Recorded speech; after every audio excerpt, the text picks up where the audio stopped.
শুভেচ্ছা কাঙ্গাল কুঠিরের সামনে থেকে। আমি এখন দাঁড়িয়ে আছি এমএন প্রেসের সামনে থেকে। বাংলার প্রথম ছাপাখানা কিন্তু এই যে ঘরটা দেখতেছেন এটাই কাঙ্গাল কুঠির, অর্থাৎ কাঙ্গাল হরিনাথ মজুমদারের এই ছাপাখানা থেকেই প্রথম কিন্তু ছাপার কাজ বাংলায় শুরু হয়। সেই 1800 সালের কথা বলতেছি, যখন অসহায় গরিব দুস্থ মানুষদের পক্ষে তাদের যে অত্যাচার নির্যাতন নিপীড়ন বঞ্চনা করা হতো সেগুলোর বিরুদ্ধে কিন্তু হাতিয়ার স্বরূপ তিনি গ্রামবার্তা প্রকাশিকা পত্রিকা কিন্তু প্রকাশ শুরু করেন এই ঘর থেকে। বাংলায় কাঙ্গাল হরিনাথ মজুমদারের নাম শোনেননি এমন মানুষ কিন্তু খুঁজে পাওয়া ভার। তাকে কিন্তু নানা গুণে নানা বিশেষণে বিশেষায়িত করার সুযোগ রয়েছে। তিনি একাধারে কবি, সাহিত্যিক, লেখক, সমাজ সংস্কারক এবং তিনি কিন্তু বাউল সম্রাটও ছিলেন। তিনি লালন শাহের কিন্তু খুবই গুণগত কাছের একজন ভক্ত ছিলেন এবং তার লেখা অনেক বই কিন্তু আছে, প্রায় 20টির বেশি বইয়ের কথা আমি শুনেছি। তো তার যে লেখা সেটা কিন্তু রবীন্দ্রনাথ ঠাকুর নিজেও পড়েছেন, এরকম কথাও কিন্তু পত্রিকান্তরে জানার সুযোগ হয়েছে আমার।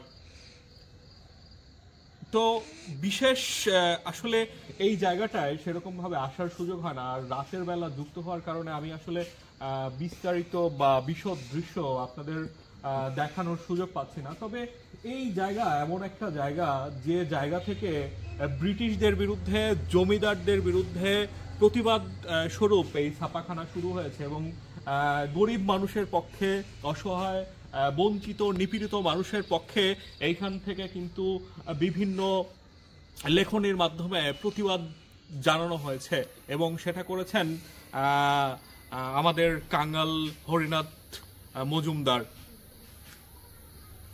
একটা বিষয় বলে রাখা দরকার যে তার এই প্রেস চালানোর জন্য তিনি বিভিন্ন জায়গায় বিভিন্নভাবে সহযোগিতা করেছেন। তিনি প্রায় 18 থেকে 26 বছর এরকম মতভেদ আছে তিনি এটা চালাতে পেরেছিলেন। তারপরে আসলে এই গ্রামবার্তা প্রকাশিকা বন্ধ হয়ে যায়। এর আগে তিনি অন্য একটা কাগজেও কাজ করতেন, সেরকম তথ্য জানা যায়। আর এইখানে তার যারা বংশধররা আছেন, এইখানে 2022 সালের দিকে এই ছাপাখানায় যেটা আছে, এখানে যে যন্ত্রটা ছিল, ছাপাখানা যন্ত্র, ওইটা কিন্তু ছিল এইখানে কুমারখালীতে পাশেই বাংলাদেশ জাতীয় জাদুঘরের সহযোগিতা এখানে কাঙ্গাল হরিনাথ মজুমদার স্মৃতি জাদুঘর স্থাপন করা হয়েছে।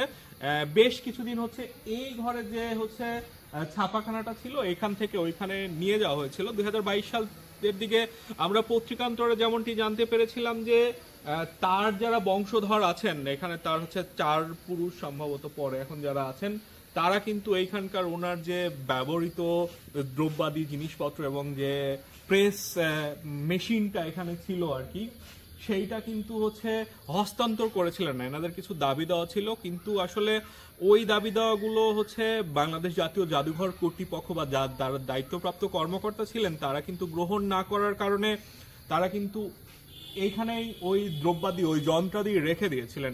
পরে আমরা এখানে আসার পরে তাদের গীতারানী মজুমদার, ওনাদেরই এক বংশধর, ওনার সাথে কথা বলে জানতে পারলাম যে এখন ওনার পরিবারের 4 জন সদস্য ওই জাতীয় জাদুঘরের কল্যাণে যে কাঙ্গাল হরিনাথ মজুমদার জাদুঘর করা হয়েছে সেইখানে মাস্টার রোলে কাজ করছেন এবং তাদের চাকরির স্থায়ীকরণের বিষয়ে কাজ করছে। একটু আমি সামনে আসি, আপনি একটু পিছান। আসলে একটু যদি এইদিকে দেখাই, এখানে এই যে একটু আসেন সামনে, দেখা যাচ্ছে? হ্যাঁ, দেখা যাচ্ছে। এইখানে কিন্তু কাঙ্গাল হরিনাথ মজুমদারের সমাধিস্থল। একটু যদি দেখান, আসলে অন্ধকারের কারণে সেরকম দেখানোর সুযোগ নাই। এইটা কিন্তু একটা জরাজীর্ণ ভবন আপনারা দেখতে পাচ্ছেন। এইদিকে একটু যদি দেখাই, আসলে ওরকম অন্ধকারের কারণে দেখান, এইখানে একটু দেখান আপনি। এইটা কিন্তু কাঙ্গাল হরিনাথ মজুমদারের যে প্রেসের যে সেই 200 বছরের আগেকার দেওয়াল, একটু যদি দেখাই, যে এখানে দেখাই, ওইখানে কিন্তু জাতীয় জাদুঘর করা হয়েছে, কিন্তু ওনার যে আবাসস্থল, ওনার যে সমাধিস্থল, এইখানের উন্নয়নের, এইখানের কোনো হচ্ছে সমৃদ্ধিকরণে কিন্তু কোনো ব্যবস্থা নেওয়া হয়নি।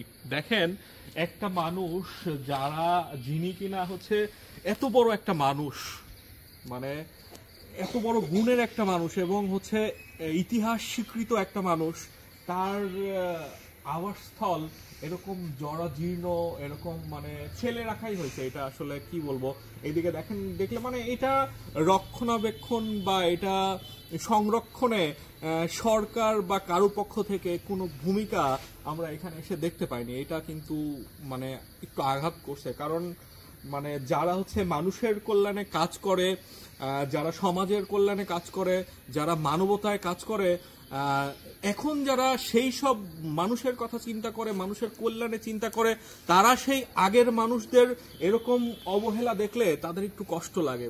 তাই আমি এমনটা বলতেছি।